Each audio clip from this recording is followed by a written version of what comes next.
Yes,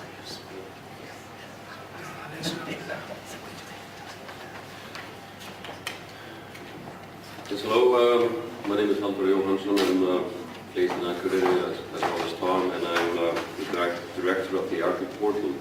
I'm going to tell you a little bit about the Arctic Portal and some of the projects we're working on. You may not know it, but those two really handsome gentlemen there by the post are Arctic Portal staff, and they've been webcasting this event and taping it thoroughly. So that's one of the jobs that we do, is taping very important events and making those available for the future generations to observe. A little bit about the Arctic Portal. The Arctic Portal is a non-profit organization under a international board of directors. We were welcomed in the Salicar Declaration in 2006. We've been working in cooperation with many distinguished groups in the Arctic, including the University of the Arctic and the University of Akureyri, to name a few. You can see a list there of some of those, and we are very proud that we have a very close and good relationship with the permanent participants of the Arctic Council. So the purpose of a portal, of course, is to share information. That's one of the most important things. Another extremely important thing people are realizing more and more is data storing and security. Because if you have data or information, it's only valuable if you can share it, if it's compared with other data and other information. Then it becomes valuable. So networking, being informative and educating is a very important component. The Arctic Portal today you could describe as three categories. One is the arcticportal.org that I hope most of you have visited at some point. I'm proud to say that the visits are constantly increasing from all over the world, and we also notice that the visits are mostly during the weekends. Sorry, not during the weekend, but during weekdays, which means that it's professional community that's using it. We also host and support many international organizations, and we also take part in cooperative work and consultation. So, just briefly about the Arctic Portal itself. This is the current front page. You can find information about, well, you can find news from around the Arctic. The events calendar is very important, and multimedia information, maps, etc. I mentioned live events, so I'm being webcasted live as I speak. We have collected data from different venues for the last 6-7 years, so we see that a lot of that is being visited regularly. This is the interface to the maps. To the media. If you need to go back and look at some of the information. Our mapping portal is an important tool of the Arctic Portal, being visited very regularly, and very often I see our maps being referred to or being used in presentations. We have both live information coming in from a third partner.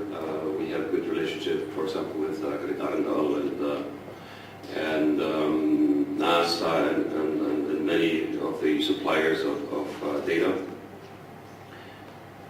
So just a few shots showing you this is the rated portal, and some of our partners have direct access to the information. They can input their own information into the portal. Just for those who are technically minded, just a quick graph of how it's actually working. And then some of the websites that we're working with and hosting. Arctic Data, Tom mentioned that. Indigenous Peoples Secretariat is a very good partner of ours. IPY.org is hosted on the Arctic Portal. SAON and many other ones, and this is a long list of over 30 international partners. Okay, then let's talk about other things and important consultation and cooperation projects. There's a few there that I'm very proud of. One, of course, is the EU Arctic Information Center initiative. This is a project that is under the guidance of our Finnish partners, the Arctic Center in Rovaniemi and the Finnish Ministry, the Foreign Ministry. And I think this initiative is something that could develop into one of the most important cornerstones of Arctic science and information sharing. We're hoping that this initiative will be welcomed by the EU administration later on this fall, and that it could start next year. The purpose is to share the information about the Arctic and to the Arctic with the view from you. Linked to that is a project we're working on. It's starting now in November. It's called Page 21. That's a 7 framework EU-funded project on climate change and permafrost. It's the leader of that project is Avi, and I'm very proud that the Arctic Portal is the data dissemination partner and communication partner for that project. It's a 4-year project, and the EU is putting 7 million euros into that project, so it's a big project, and I think that's going to be a very, very important project, something that we would, of course, like to link to the Northern Research Forum and share the information coming out of that. I'm just going to show you also a couple of other projects that we're proud to be partners in. One, an important project that will affect the Arctic extremely, is the Sustaining Arctic Observation Networks. That's one of the important projects of the Arctic Council. The Arctic Council, if you don't know what it is, a cooperation of the 8 nations in the Arctic. Sustaining, or SEION as we call it, is linking all the observation networks in the Arctic, but it will not only be an Arctic thing, because we welcome other participants. And I've been representing Iceland in this cooperation now for a few years, and we were happy that in the ministerial declaration in Nuuk, the ministers welcomed SEION, and SEION will continue in very good and close cooperation with IAS, the International Arctic Science Committee.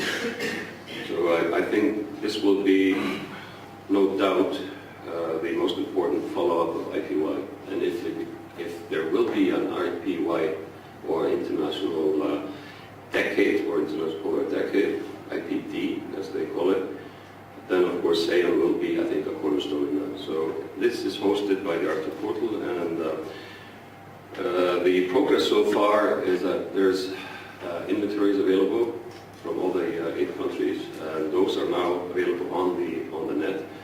The next step is to take those inventories and compare and find gaps in those, and we're actually taking a small section of that, courtesy of the Nordic Council of Ministers, on hazardous substances, and this will be introduced to the Arctic Council in October, the results from that. So it's like sort of a fraction of the data. Another important component we're working on in cooperation with units of the Arctic is the Arctic Atlas. Arctic Atlas is, in principle, is mapping data with educational information linked to it. So SEION and Arctic Atlas, of course, have a lot of linkage. And I think the most important thing, Tom introduced to you biodiversity, and that's something we have been working on together. The most important thing for the Arctic is to be able to layer things together. So you can compare and actually work on results by comparing the different layers. And that's what SEION and the Arctic Atlas are actually doing. So you can take the different layers, you can take biodiversity, compare it with social data, compare it with oil and gas, with shipping, etc. And that's the only way to actually get some policy going, is that you can actually read and understand the data. Third project